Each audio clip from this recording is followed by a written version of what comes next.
Eu sou amigo de Deus, sou inimigo do mal. Eu sou amigo de Deus.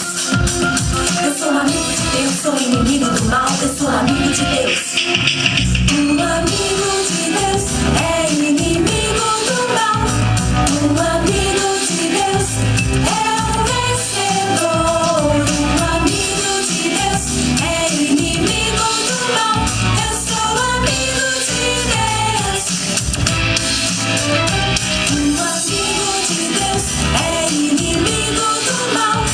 Um amigo de Deus é o vencedor. Um amigo de Deus é inimigo do mal. Eu sou amigo de Deus. Fala aí!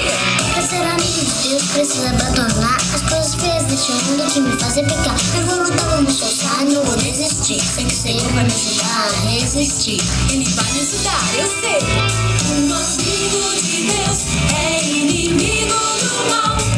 Um amigo de Deus é o vencedor. Um amigo de Deus é inimigo do mal.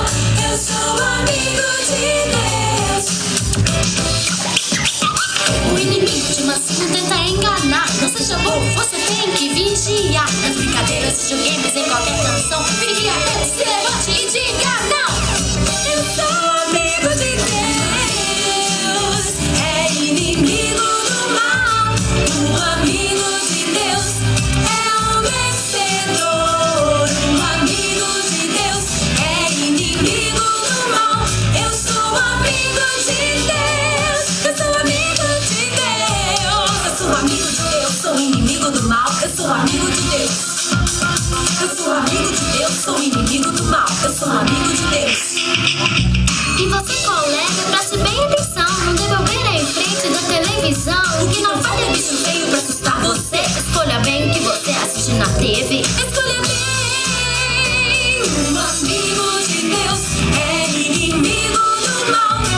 Um amigo de Deus tem que ser forte, um vencedor. Um amigo de Deus é inimigo do mal. Eu sou amigo de Deus. Eu amo meu Senhor. Não quero nada da minha vida que me faça pecar. Do meu Jesus amado.